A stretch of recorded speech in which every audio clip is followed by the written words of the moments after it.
Hey guys, welcome to science study centre. तो आ वीडियोनी अंदर आज આપણે સ્કંદન અથવા તો અવક્ષેપણ વિશે સમજીશું।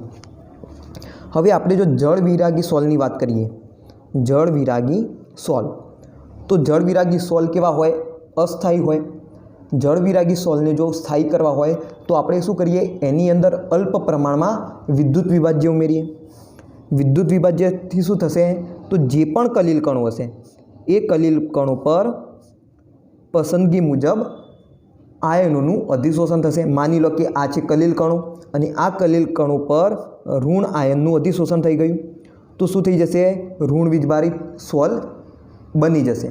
હવે ઋણ વીજભારિત સોલ એકબીજાથી અપાકર્ષિત થાય, કલીલ કણો એકબીજાથી અપાકર્ષિત થાય એટલે શું થશે કે જે પરિક્ષેપણ માધ્યમ હશે એની અંદર કલીલ કણો જળવાઈ રહેશે અને એ શું હોય? તો જળ વિરાગી સોલની સ્થાયીતા માટે જવાબદાર હોય। હવે જરૂરી નથી કે કલીલ કણો પર ઋણ વીજભાર જ હોય। આપણે લાસ્ટ વિડીયોઝમાં પણ કલીલ કણો પર વીજભારની ચર્ચા કરી ચૂક્યા છીએ। કલીલ કણો પર ધન વીજભાર અથવા તો ઋણ વીજભાર હોઈ શકે છે, બરાબર, જે એમની સ્થાયીતા માટે જવાબદાર છે। હવે માની લો કે કોઈ રીતે આ વીજભારને આપણે હટાવી દઈએ તો શું થાય?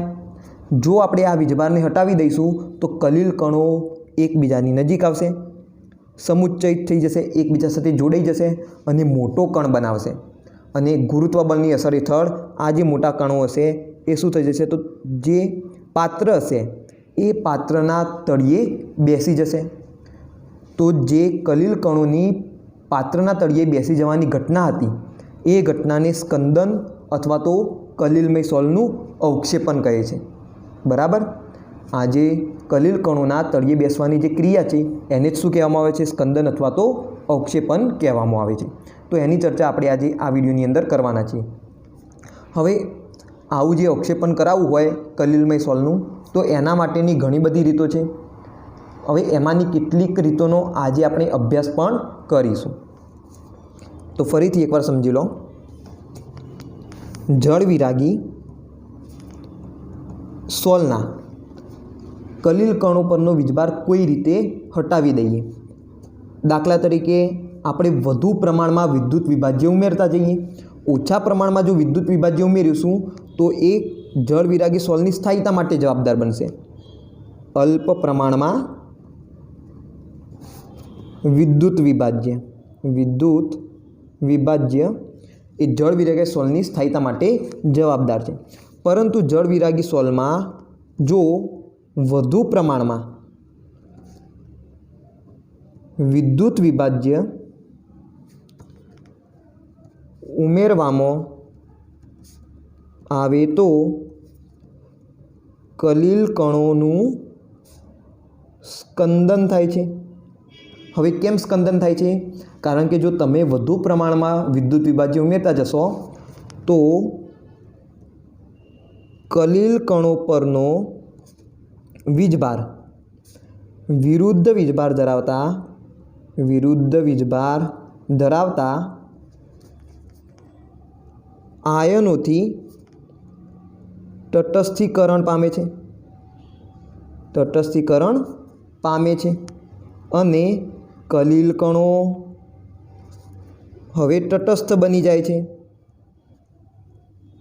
હવે જો કલીલ કણો તટસ્થ બની જાય તો પછી એકબીજાની નજીકે આવી શકે। એમની વચ્ચે એટલું તો આકર્ષણ હશે જ, નિર્બળ વાન ડર વાલ્સ બળ પણ લાગતું હોય કે જેનાથી શું કરે? એક કણ બીજા કણની નજીક આવે, બરાબર। કલીલ કણો તટસ્થ બની જાય છે અને કલીલ કણો એકબીજાની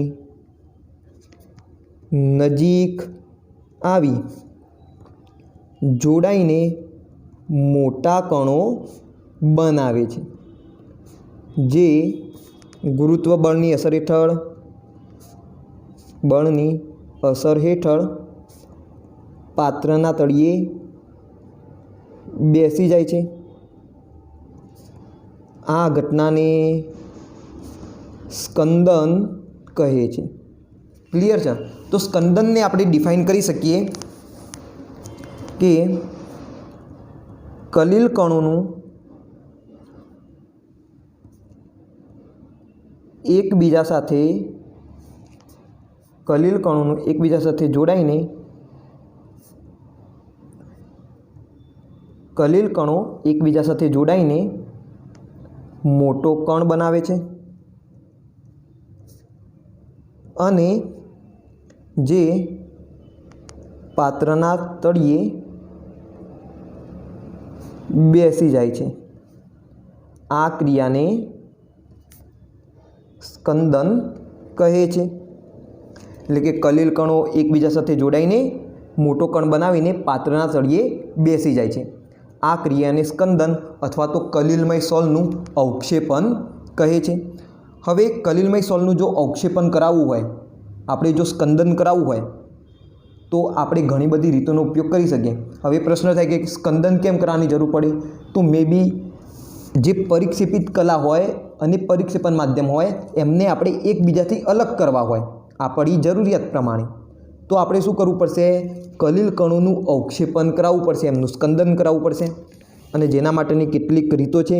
તો એમાંની આપણે પહેલી રીતની વાત કરીએ તો જેની આપણે ચર્ચા લાસ્ટ વિડીયોઝની અંદર પણ કરી ચૂક્યા છીએ કે વિદ્યુત કણ સંચલન પદ્ધતિ. વિદ્યુત કણ સંચલન પદ્ધતિ વડે. તો વિદ્યુત કણ સંચલનનો એટલે કે ઇલેક્ટ્રોફોરેસિસનો આપણે પ્રયોગ કરી શકીએ અને એના દ્વારા આપણે સ્કંદન કરાવી શકીએ. તો લાસ્ટ વિડીયોની અંદર આપણે એને સમજ્યા હતા અને જોયું કે જ્યારે આપણે વિદ્યુત પ્રવાહ પસાર કરીએ છીએ ત્યારે જે વીજભારિત કલીલ કણ હોય એ વિરુદ્ધ વીજભાર ધરાવતા ધ્રુવ તરફ આકર્ષાય છે. વીજભારિત કલીલ કણ વિરુદ્ધ વીજભાર ધરાવતા વિદ્યુત ધ્રુવ તરફ આકર્ષાય છે અને ત્યાં પહોંચીને તટસ્થ બની જાય છે. બરાબર. માની લો કે કલીલ કણ છે એ કલીલ કણ પર છે ધન વીજભાર, તો એ ક્યાં આગળ જશે? કેથોડ પર જશે. અને કેથોડ પર જ્યારે આ ધન વીજભારિત કલીલ કણ જશે તો ધન અને આ ઋણ વીજભારિત કેથોડ શું કરી દેશે? તટસ્થ બની જશે. તો ત્યાં આગળ શું બની જાય? જે કલીલ કણ હોય એ તટસ્થ બની જાય અને તટસ્થ બની જાય ત્યારબાદ તેનું સ્કંદન થઈ જાય છે. એટલે કે પાત્રની તળિયાના નીચે જે પણ કલીલ કણો હશે એ બેસી જશે, એમનું શું થઈ જશે? અવક્ષેપન થઈ જશે. તો આ એક પદ્ધતિ હતી, આ એક પ્રયોગ હતો વિદ્યુત કણ સંચલન ઇલેક્ટ્રોફોરેસિસ, કે જેના દ્વારા આપણે શું કરી શકીએ? તો સ્કંદન કરી શકીએ. બીજી પદ્ધતિની વાત કરીએ. બે વિરુદ્ધ વીજભારવાળા સોલને એકબીજા સાથે મિશ્ર કરવાથી. બે વિરુદ્ધ વીજભારવાળા સોલને એકબીજા સાથે મિશ્ર કરતા સ્કંદન થાય છે.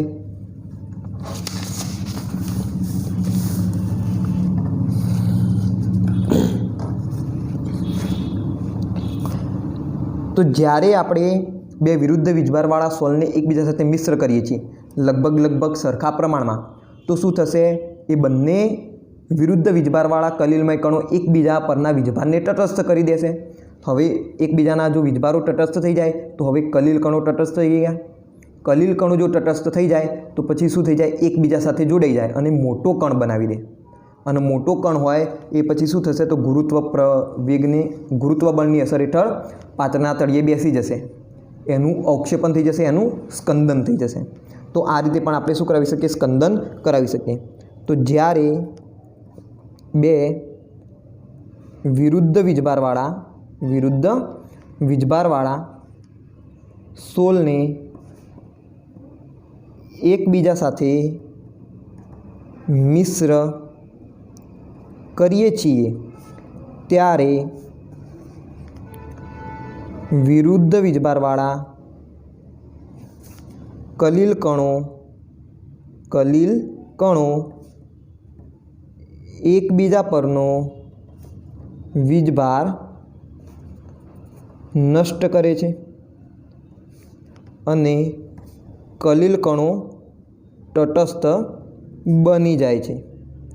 છેવટે તેમનું સ્કંદન થઈ જાય છે। એટલે કે તમારી જોડે કોઈ એક સોલ છે જેના પર કલીલ કણો પર છે ધન વીજભાર, કોઈ એક બીજું તમે સોલ લો, કોઈ એક બીજું કલીલમય દ્રાવણ લો તમે કે જેની અંદર કલીલ કણો પર હોય ઋણ વીજભાર, અને બંનેનું લગભગ તમારે સરખું પ્રમાણ લેવાનું, બરાબર। તો શું થશે, બંનેને જ્યારે તમે મિશ્ર કરશો તો ધન વીજભારિત અને ઋણ વીજભારિત સોલ એકબીજા તરફ આકર્ષાશે અને એકબીજાની જે વીજભારની અસર છે એને નષ્ટ કરી દેશે, બરાબર। ધન વીજભાર અને ઋણ વીજભાર, તો શું પ્રાપ્ત થઈ જશે, તમને એક તટસ્થ કલીલમય કણો પ્રાપ્ત થઈ જશે। હવે જો કલીલ કણો તટસ્થ હોય તો પછી એમનું શું થઈ જાય, સ્કંદન થઈ જાય। તો આ રીતે તમે સ્કંદન પ્રાપ્ત કરી શકો।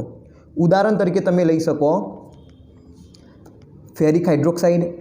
ફેરિક હાઇડ્રોક્સાઇડ એટલે કે મેં તમને કહ્યું હતું જે જળયુક્ત ફેરિક ઓક્સાઇડ હોય એને તમે ફેરિક હાઇડ્રોક્સાઇડ કહી શકો।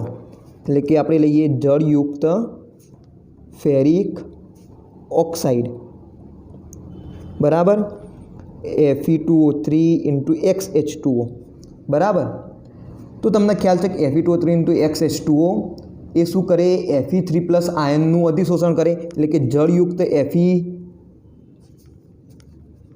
જળયુક્ત ફેરિક ઓક્સાઇડ છે એ કેવો છે, ધન વીજભારિત સોલ છે।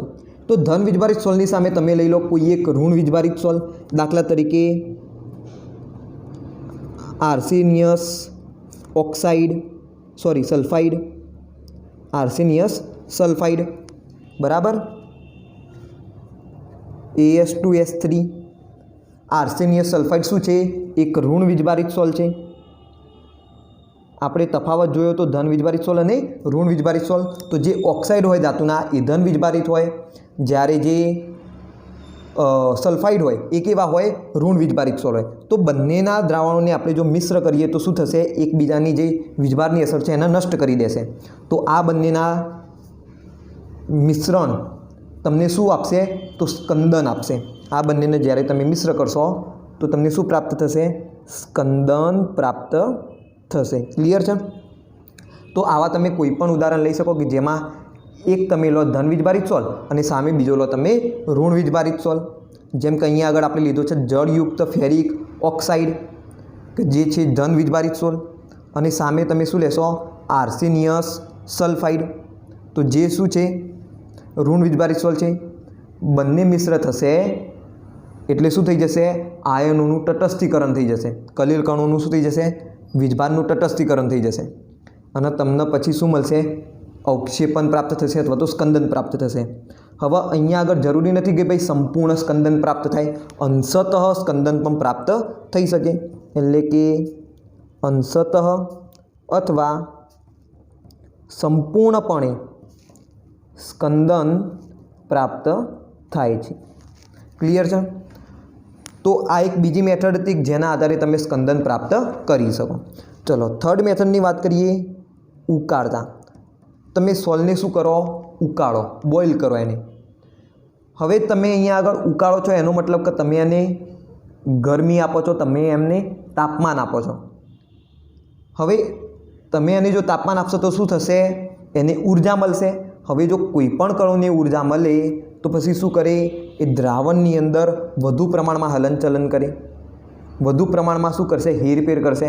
એટલે કે દ્રાવણમાં એમની અથડામણ એકબીજા સાથે વધી જશે।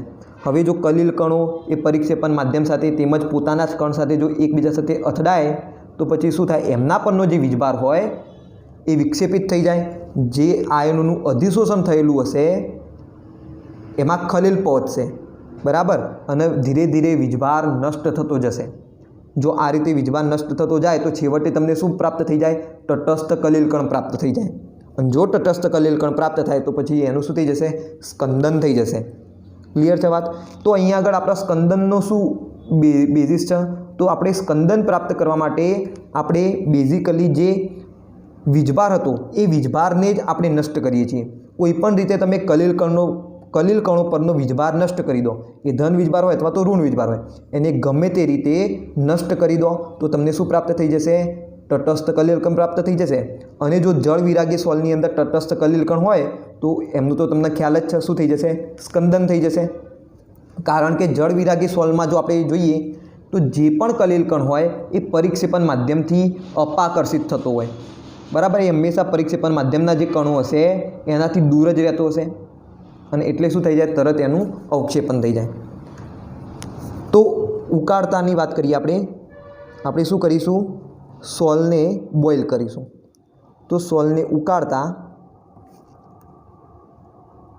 માધ્યમના માધ્યમમાંના કણોને ઊર્જા પ્રાપ્ત થાય છે અને તેમની વચ્ચેની અથડામણ વધતી જાય છે। અથડામણ થવાથી કલીલ કણો પર અધિશોષિત થયેલા આયનોમાં ખલેલ પહોંચે છે। એટલે કે અધિશોષિત સ્તર હશે, જે કલીલ કણો પરનું જે અધિશોષિત સ્તર હોય, માની લો કે કોઈ પણ આયનો અહીંયા આગળ અધિશોષિત થયેલા હોય, એ વારંવાર અથડામણના લીધે શું થઈ જશે? વિક્ષેપિત થઈ જશે, એમાં ખલેલ પહોંચશે અને ધીરે ધીરે વીજભાર નષ્ટ થતો જાય છે। વીજભાર નષ્ટ થશે તો કલીલ બનશે તટસ્થ, અને કલીલ જો તટસ્થ બનશે તો છેવટે તમને પ્રાપ્ત થઈ જશે અવક્ષેપણ, એટલે કે સ્કંદન। તો તમે ઉકાળીને પણ શું કરી શકો? સ્કંદન કરી શકો છો। ચલો, ચોથી મેથડની વાત કરીએ આપણે, પ્રીલોંગ્ડ ડાયાલિસિસ, એટલે કે દીર્ઘસ્થાયી પારશ્લેષણ એટલે ડાયાલિસિસ। તો ડાયાલિસિસમાં બેઝિકલી એવું હોય કે જે પણ સોલ હોય એને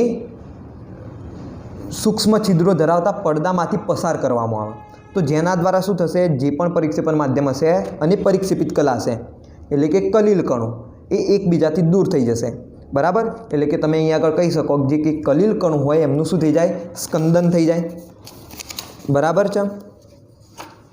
જે અલ્પ પ્રમાણમાં વીજભાર ધરાવતા જે કલીલ કણો હોય, અલ્પ પ્રમાણમાં વીજભાર ધરાવતા કલીલ કણો લાંબા સમય સુધીના ડાયાલિસિસ દ્વારા દૂર થાય છે અને કલીલ બની જશે અસ્થાયી, અને છેવટે સ્કંદન પ્રાપ્ત થાય છે। ક્લિયર છે વાત? તો બેઝિકલી ડાયાલિસિસની ક્રિયાની અંદર આવું હોય કે જે પણ અર્ધપારગમ્ય જે પડદો હોય એમાંથી પરિક્ષેપણ માધ્યમ સરળતાથી નીકળી જશે, બરાબર। અને એના દ્વારા શું થશે? કલીલ કણો અને પરિક્ષેપણ માધ્યમ એકબીજાથી અલગ થઈ જશે, એકબીજાથી છૂટા પડી જશે, અને તમને પ્રાપ્ત થશે છેવટે સ્કંદન। તો આ એક ચોથી મેથડ હતી કે જેની અંદર તમે શું કરશો? પારશ્લેષણ દ્વારા, લાંબા સમય સુધીના પારશ્લેષણ દ્વારા તમે સ્કંદન પ્રાપ્ત કરશો। ચલો, આગળ વાત કરીએ આપણે પાંચમી ક્રિયાની, પાંચમી મેથડ, જે તમને ખ્યાલ પણ હશે, વિદ્યુત વિભાજ્યના ઉમેરણથી। વિદ્યુત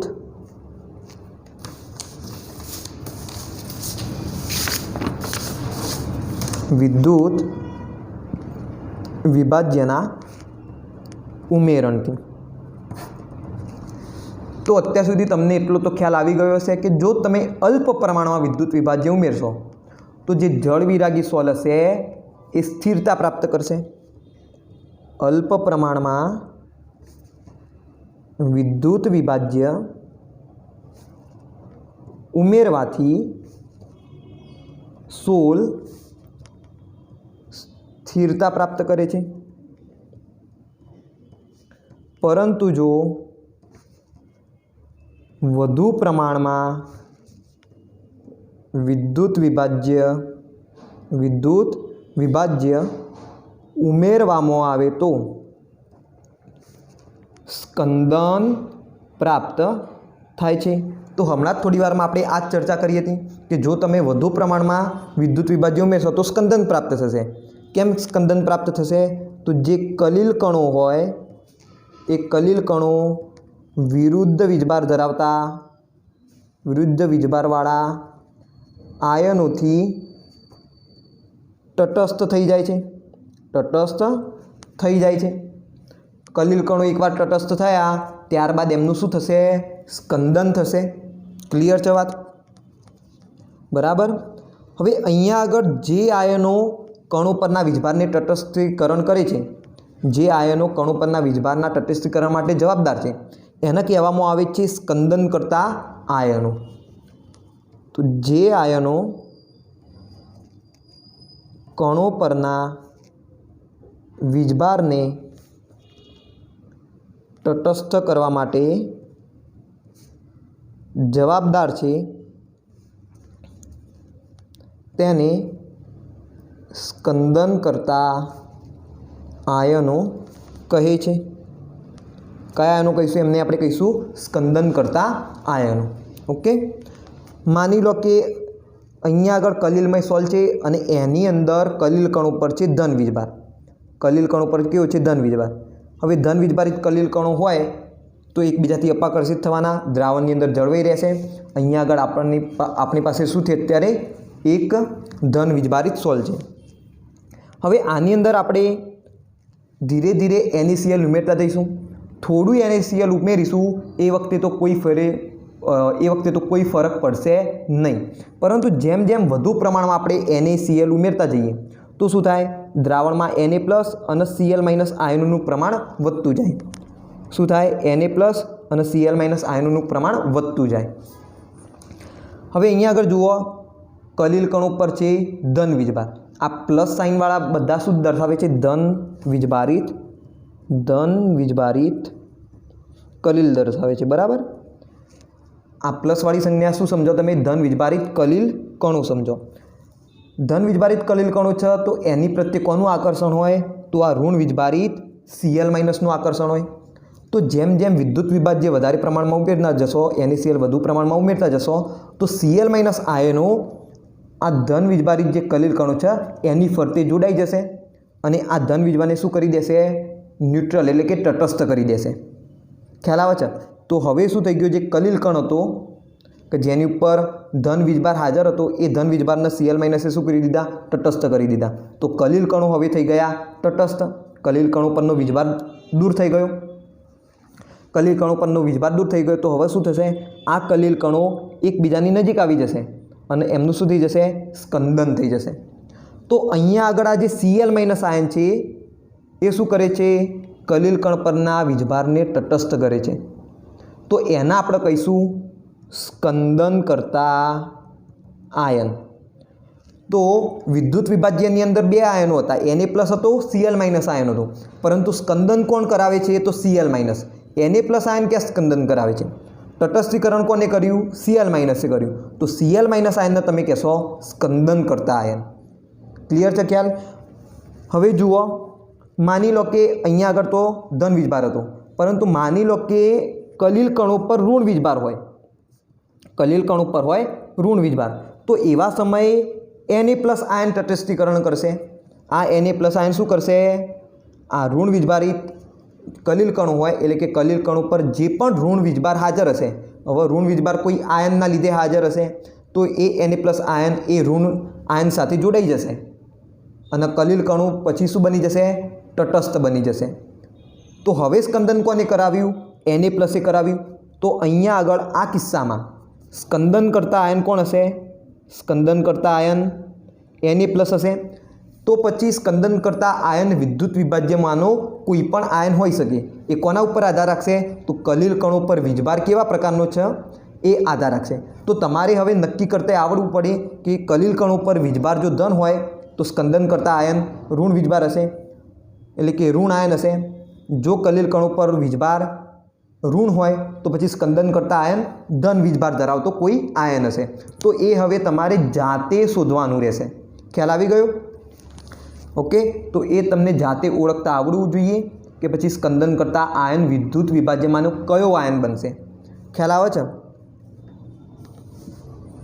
તો તમે લખી શકો કે જ્યારે ધન વીજભારિત સોલ હોય, બરાબર, જ્યારે ધન વીજભારિત સોલ હોય તો એની અંદર સ્કંદન કરતા આયન ઋણ આયન હશે, અને જો ઋણ વીજભારિત સોલ હોય તો સ્કંદન કરતા આયન ધન વીજભાર હશે, એટલે કે ધન આયન હશે, બરાબર. તો અહીંયા લખી દઈએ કે ઋણ આયન ધન વીજભાર ધરાવતા સોલનું સ્કંદન કરે છે, બરાબર, સ્કંદન કરે છે. જ્યારે ધન આયન એ ઋણ વીજભાર ધરાવતા સોલનું સ્કંદન કરે છે, બરાબર, એટલે કે અવક્ષેપન કરે છે. હવે કેટલાક પ્રયોગોથી એવું અવલોકન કર્યું કે નિશ્ચિત પ્રમાણના કલિલમય સોલના સ્કંદન માટે જે જરૂરી વિદ્યુત વિભાજ્યનો જથ્થો છે એ વિદ્યુત વિભાજ્યના વીજભાર પર, એટલે કે જે સ્કંદન કરતા આયન હોય એના વીજભાર પર આધાર રાખે છે. અને આવું અવલોકન કરનાર બે વૈજ્ઞાનિકો હતા, હાર્ડી અને શુલ્ઝ. તો આ બે વૈજ્ઞાનિકોના નામ પરથી આ નિયમને કહેવામાં આવે છે હાર્ડી અને શુલ્ઝ નિયમ. તો હાર્ડી અને શુલ્ઝ નિયમની આપણે નેક્સ્ટ વિડીયોની અંદર ચર્ચા કરીશું. તો અહીંયા આગળ જોઈ લો કે એમને શું અવલોકન કર્યું હતું. તો એમને એવું અવલોકન કર્યું કે જ્યારે નિશ્ચિત પ્રમાણના કલિલમય સોલના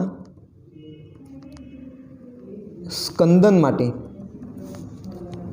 જે જરૂરી વિદ્યુત વિભાજ્ય હોય, જે જરૂરી વિદ્યુત વિભાજ્યનો જથ્થો હોય એ સ્કંદન કરતા આયનના વીજભાર પર, એટલે કે વીજભાર એટલે કે તમે લઈ શકો એની સંયોજકતા પર આધાર રાખે છે. વીજભાર એટલે સંયોજકતા, એ પણ તમે અહીંયા આગળ લખી શકો, આધાર રાખે છે. આવું અવલોકન હાર્ડી અને શુલ્ઝે કર્યું હોવાથી આ નિયમને હાર્ડી અને શુલ્ઝ નિયમ કહે છે. તો હાર્ડી અને શુલ્ઝ નિયમ કોને કહેવાય? તો નિશ્ચિત પ્રમાણના કલિલમય સોલના સ્કંદન માટે, બરાબર, કલિલમય સોલ તમે લો અને કેવો હોય તો નિશ્ચિત પ્રમાણમાં હોય, તો એના તટસ્થીકરણ માટે આપણે જોઈશે વિદ્યુત વિભાજ્યનો જથ્થો. તો એ કેટલો વિદ્યુત વિભાજ્યનો જથ્થો જોશે? એ કોના ઉપર આધાર રાખશે? તો જે સ્કંદન કરતા આયન હશે એના વીજભાર પર આધાર રાખતો હશે, એની સંયોજકતા ઉપર એ આધાર રાખતો હશે. તો આ જે નિયમ હતો એ હાર્ડી અને શુલ્ઝે આપ્યો હતો. તો એને આપણે કહીશું હાર્ડી અને શુલ્ઝનો નિયમ, અને એની આપણે ચર્ચા ડિટેલમાં કરીશું, પરંતુ નેક્સ્ટ વિડીયોની અંદર કરીશું. અને જે પણ નાના નાના ટોપિક બાકી રહ્યા તો એની પણ સાથે સાથે આપણે ચર્ચા કરી લઈશું. ઓકે, તો આ નિયમ બહુ અગત્યનો છે, તો એની આપણે ચર્ચા નેક્સ્ટ વિડીયોની અંદર કરવાના છીએ.